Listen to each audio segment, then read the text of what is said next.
The Cardinals get spanked by the Phillies. And to think just a year ago, it was the Cardinals who were looking down on Philly.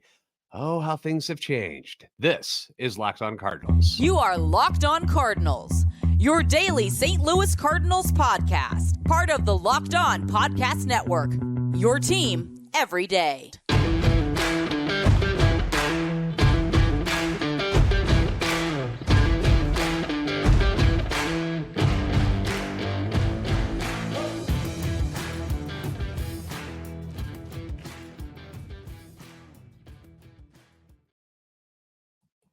Hey there, Cardinals fans. I'm JD Hafford, and I'm a national radio sports anchor, born and raised in the Lou and a lifetime Cardinals fan, and I'm your host for Locked On Cardinals, part of the Locked On Podcast Network, your team every day. You can follow me on Twitter at JD Sports Radio and follow the podcast at LO_Cardinals. Want to thank those of you who make Locked On Cardinals your first listen every day. We are free and available wherever you get your podcasts, iTunes, Spotify, Google Podcasts, the normal places that you get your podcasts. You can also find us on YouTube. If you haven't done that, make sure you stop on by, subscribe, comment, interact with us, hit the notification button so you know when new episodes are posted. This is a show serving Cardinal Nation and giving the best fans in baseball all of the info about the birds on the bat. Today's episode brought to you by Sleeper. Swing for the fences on Sleeper picks, and you can win up to 100 times your money. Download the Sleeper app and use promo code LOCKEDON, and you'll get up to a $100 match on your first deposit. Terms and conditions apply. See Sleeper's terms of use for details. Currently operational in over 30 states. Check out Sleeper today. So apologies for this coming out so very late on Friday. It got to a point in the day where I was doing other jobs and stuff. And it was like, well, we might as well just wait till the game's over. We could talk about that tonight. So we'll see how this one goes. Because tonight's game wasn't all that exciting, to be honest with you. Another night of lifeless baseball for the Cardinals as they get thumped by the Phillies this evening by the score of 7-2. Miles Mikolas got the start, and even though the Redbirds jumped out to that early lead thanks to a 2-run shot by Paul Goldschmidt, Mikolas had another one of those all too familiar nights that he's had many nights this year where he misses some spots, gives up some weak contact that finds space, and that's been the recipe for having what he's got now is a 6-10 record on the year. That's where he's at. The second inning is where the Phillies did the majority of the damage in this game. With one out, Alex Bohm hits a double on a ball, which was up in the zone. Clearly, Mikolas missed his spot there. You're not trying to put the ball there against him. Brandon Marsh singles on what was actually a very good pitch on the outside part of the plate. Sometimes the hitters just win. It does happen, so you can't really blame Miles for that one. He gets caved to ground out, but here we go again. We got 2 outs. What's going to happen? And after actually jumping ahead in the count 1-2, Stubbs works it full on 3 non-competitive pitches. Then I'm talking about the balls that Stubbs ended up taking. Like they were way out of the zone, like not even close. And pitch number 7 ends up being a curveball that hangs up in the zone a little bit. And Stubbs hits a ball. I like to call these ones the screamers at a whopping 61.3 miles per hour. But he hits it in the right place, hits it down the line at third where nobody is playing because the Cardinals had the infield shifted towards the middle.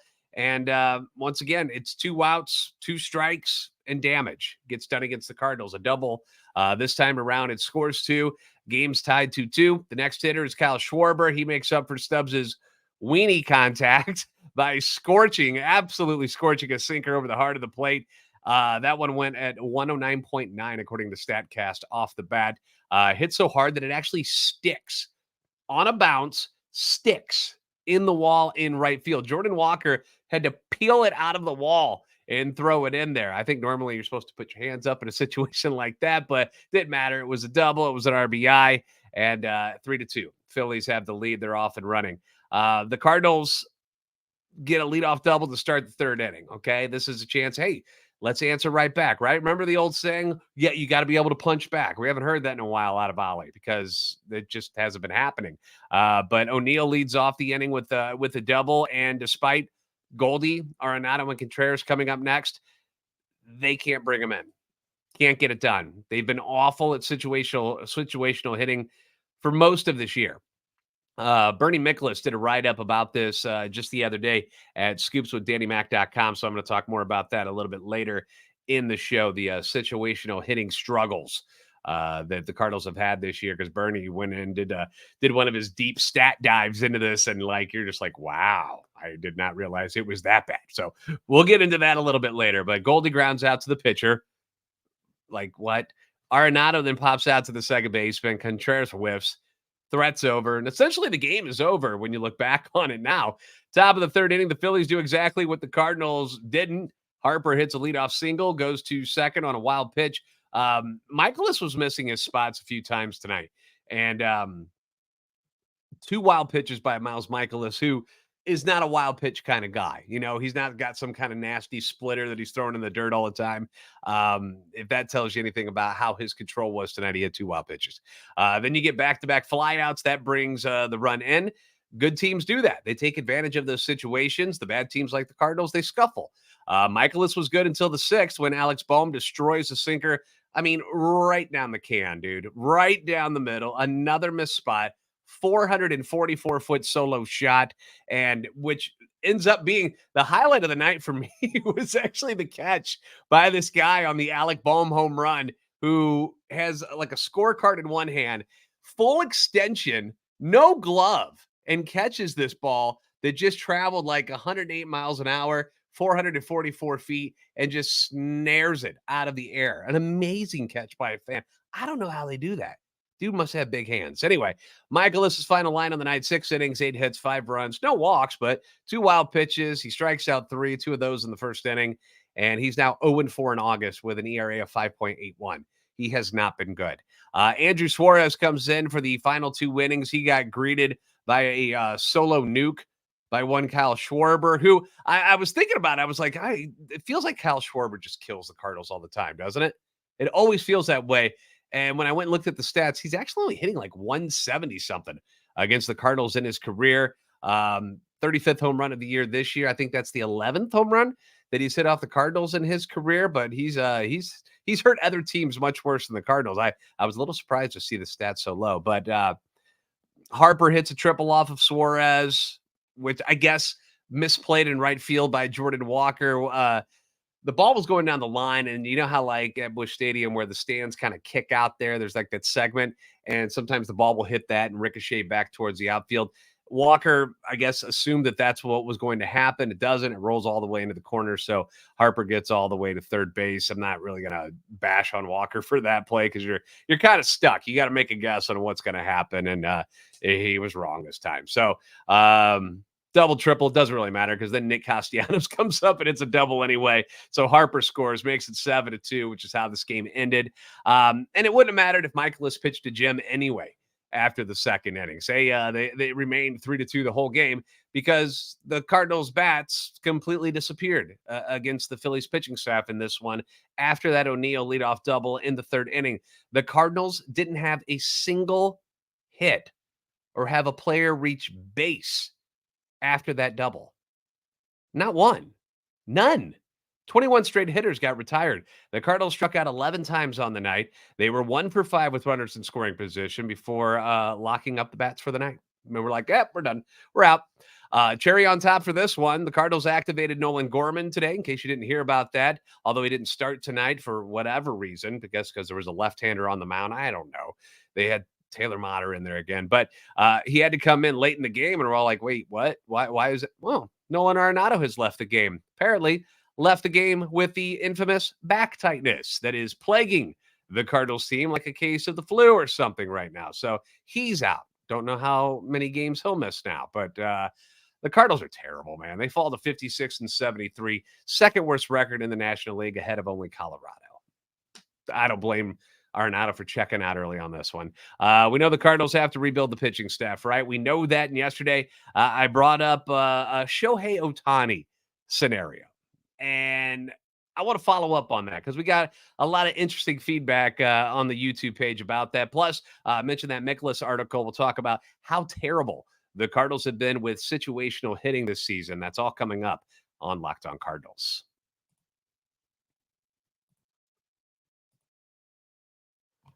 Want a chance to win more money with less picks? Then head to Sleeper. It's the #1 sports app where you can win up to 100 times your money on just 2 or more fantasy baseball picks. Now, in Sleeper, you can swing for the fences with up to 100 times payouts. All you got to do is choose 2 or more players that you like, then select what stat categories you think they're going to excel in. Home runs, strikeouts, hits, more, whatever you think it'll be. And if you get your picks right, you can win big. That's how this works. Now, the Cardinals will have Dakota Hudson on the mound tomorrow. He has not lost this year. He's 5-0. Most people don't realize that. Does he remain undefeated tomorrow and have a good outing against the Phillies?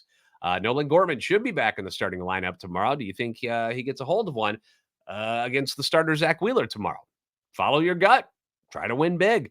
Dynamic payouts are live. With those comes more stat categories to place contests on, and you can get higher payouts than other apps with less picks on Sleeper. So use the promo code Locked On, and you'll get up to a $100 match on your first deposit. Terms and conditions apply. See Sleeper's terms of use for details.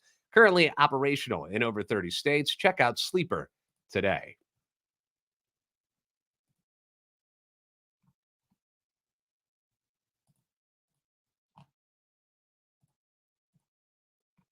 The Cardinals will batty. I don't even know if that's a word. The Cardinals will battle the Phillies this weekend. They continue that game tomorrow, the series tomorrow, and then on Sunday as well. You can catch every pitch of the Cardinals hometown broadcast with SiriusXM on the SXM app. Just search Cardinals. Again, thank you for making Locked On Cardinals your first listen every day. Leave the comments on YouTube and, of course, on Twitter anytime you want, good or bad. The feedback is always welcome and encouraged. And on Thursday, for fun, I brought up the idea of the Cardinals going in 2 different directions during the offseason. Now that the Ohtani's got the injury, there's discussion about whether or not his market will be at the level that everybody thought it was going to be. He was headed towards maybe a $500 million contract, and now that he will not be pitching next year, more than likely, and who knows how he's going to bounce back from another elbow surgery. We threw out the numbers. Shohei Ohtani for 3 years at $150 million, knowing that he can't pitch next year.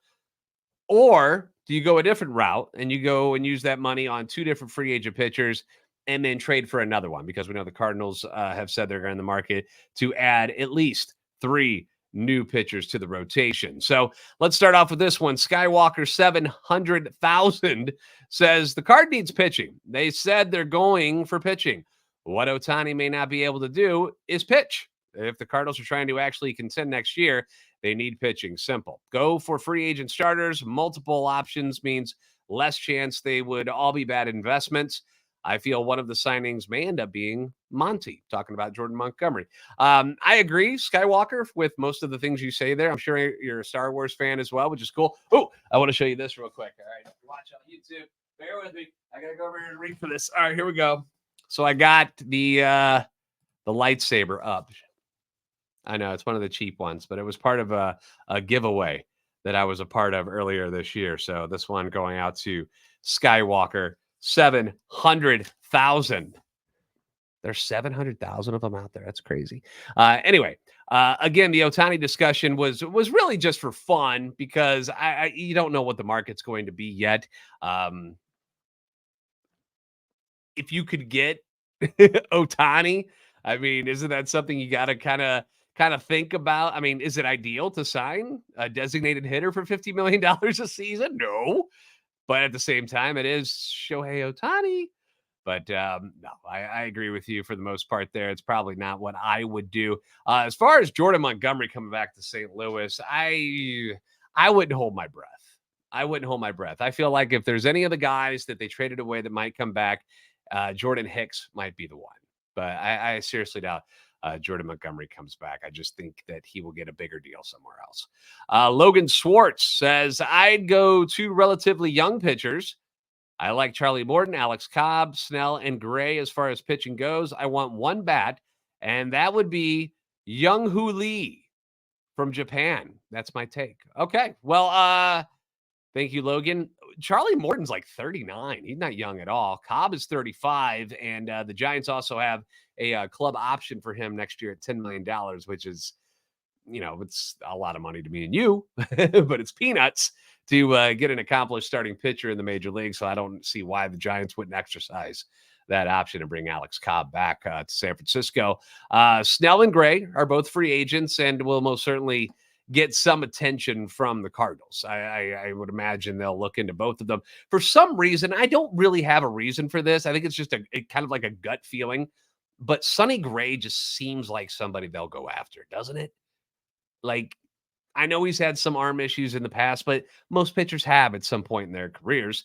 But he's been pretty darn good with Minnesota, and he just kind of seems like a dude that the Cardinals would be into. I don't know why. I don't know why I feel that way. I just do. And for those of you who don't know who the Japanese player he's talking about there, Lee is, 25 years old. He's an outfielder from Japan, obviously. Won the MVP last year, hit 349, 23 home runs, 113 RBIs. Not a big guy. He's like 6 feet. 170 pounds, maybe something like that. But he, like the pitcher Yoshinobu Yamamoto, who I've talked about on this podcast before, who, by the way, the Cardinals, I don't know if you guys saw this, were actually scouting him at his last start on Wednesday, where he threw 7 shutout innings. So good to hear that the Cardinals are actually out there doing their due diligence on possibly talking to Yamamoto about coming over to the States. But like him, Lee is going to likely get posted where he's going to be available to be signed and then come play in the major leagues next year. He did have an ankle injury this year, which cut his season short, but career 340 hitter over in Japan. I mean, obviously he's a pretty good player, 25 years old. I mean, who wouldn't be interested in that? The Yamamoto news, though, is something that I was really excited to hear about. John Heyman over at the New York Post said that the Cardinals were among at least 10 teams who were at the game on Wednesday to scout him. You got the familiar names from the big markets, the Yankees, the Mets, the Red Sox, the Cubs, Phillies, Dodgers, but you also had the Rangers there who haven't been shy at all about spending money recently. You also had the Diamondbacks, and then the Tigers, the Detroit Tigers were at Yamamoto's game. I mean, why not? I guess, right? You can dream. Again, my thing here is that you'd be a fool not to scout the guy, but will the Cardinals have the cojones to actually buck up enough to pull him away from one of these major markets if they make a bid on him, like New York or Boston or LA? And I have my doubts about that. I mean, we've seen in the past, the Cardinals get outbid on these guys all the time. Blogger Sniffle. So what? As says, as much as I'd love to see Ohtani as a Cardinal, they have to shore up their starting pitching first. If there's room for him after they sign a couple pitchers, then sure. The problem I see is the lack of great starting pitching on the market. Going into the year, I'd say Snell and Nola sound great, but they've been okay this year, not aces. Not much better than Mikolas. Well, Blogger Sniffle, I have to disagree with you big time on the Blake Snell take there. That dude has been really good this year. Maybe you haven't seen his numbers, but the dude leads the major leagues in ERA for starting pitchers. He's at 2.73. He's 4th in strikeouts. His ERA plus right now is 150. Like, that is ace material. That is top of the line, top of the food chain, if you will, type of numbers right there. The downside is that he walks a lot of dudes. He also leads the league in walks, but the guy's got a Cy Young under his belt already. He's going to be 31 this winter. He is way better than Miles Mikolas in pretty much every way, shape, and form except the walks. Okay. Nola has, I guess you could say, he's had a down year for him. The Cardinals will see him on Sunday, by the way, but his ERA plus only 96, which would be the 3rd lowest of his career, which includes 3 seasons where he's received Cy Young votes, including last year where he finished 4th in the voting. Miles Mikolas before tonight had an ERA plus of 94, but I think just eyeball test alone, if you watched Blake Snell, Aaron Nola, and then Miles Mikolas pitch, I'm pretty sure you're going to say that Nola and Snell are upgrades over what Mikolas offers you, especially this year where Mikolas hasn't quite been as good as we'd hoped he'd be.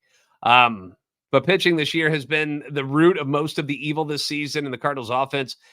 Although it's been, good in certain ways, it's also been bad in a number of ways as well. And Bernie Mikolas over at Scoops with Danny Mac did a stat dive into that, and I want to share with you what he pulled up next on Locked On Cardinals.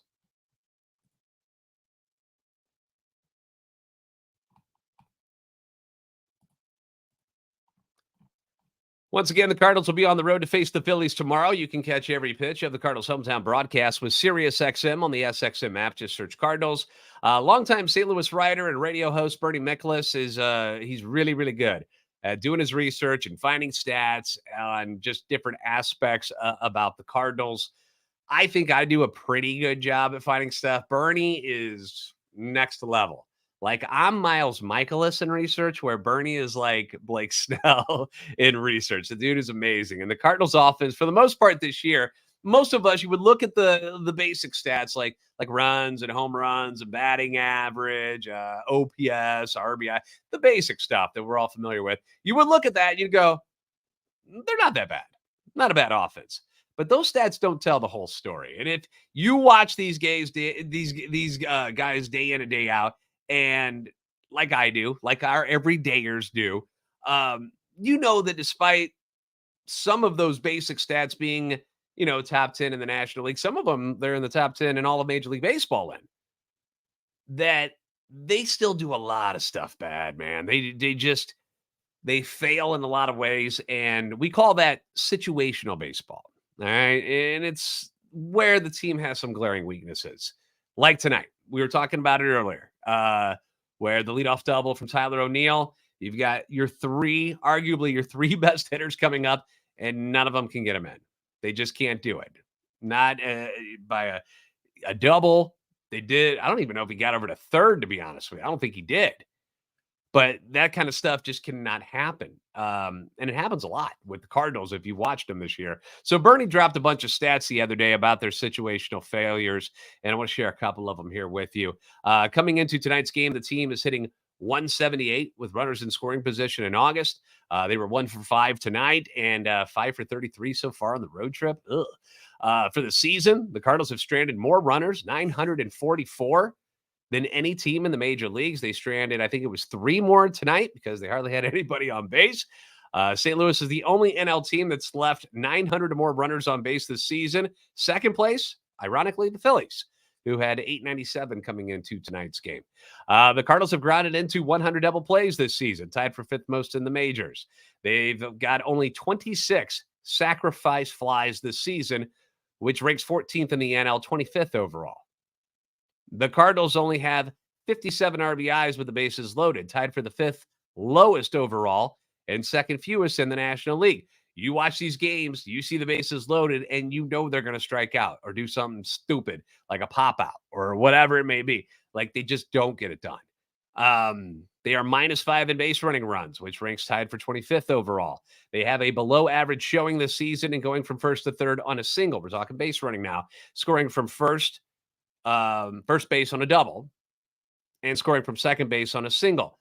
Last season, they led the majors with 120 runs scored from second base on a single. This season, they've only scored 69 times from second base on a single, which ranks them last in the National League. So as much as we bash on the pitching and the bullpen and how they've screwed things up this year, which they have, but it's not the only problem. The hitting isn't as bad as the pitching, but you can't look at those stats that Bernie pulled up and say, oh, they're fine. Nothing to see here. Offense, supreme. They're good. Don't worry about them. No, there's problems here. There's problems all over the place. And the more I look at all of the different issues for this team, and as it gets later in the year, it's getting worse and worse because you've got guys who, let's be honest, shouldn't be in the starting lineup. Taylor Motter, guys like that who are playing more, due to injuries and because it's the end of the year and guys are tired and whatnot, and there's no need to push them anymore. But they've got issues on offense, pitching, defense. Their fundamentals are bad. Like, I'm starting to think, are they going to be able to fix all of this before next year? Like, are they going to just revamp everything, but only bring in a few players? Like, is that feasible? Is that something they can do? Because they're going to need to, or else we're going to have another tough season next year. Like, these kind of things cannot continue like this. So fingers crossed they can do it. It might take some sort of miracle, but we'll see. Thank you again for making Locked On Cardinals your first listen every day. Be sure to catch every pitch of the Cardinals hometown broadcast for the series against the Phillies with SiriusXM on the SXM app. Just search Cardinals. Again, Dakota Hudson gets the start on Saturday against Zach Wheeler. Sunday, you got Drew Rom making his second Major League start against free agent to be Aaron Nola. Maybe future Cardinal Aaron Nola? We'll see. If you haven't already, please give us a follow on Twitter at @LO_Cardinals and at JD Sports Radio. Like and subscribe on YouTube. Help the channel grow. Help our love for the Cardinals, our undying love for the Cardinals. Help it grow and continue to stay alive during this horrible season. You guys are the best fans in baseball for a reason. I'll see you next time on Locked On Cardinals.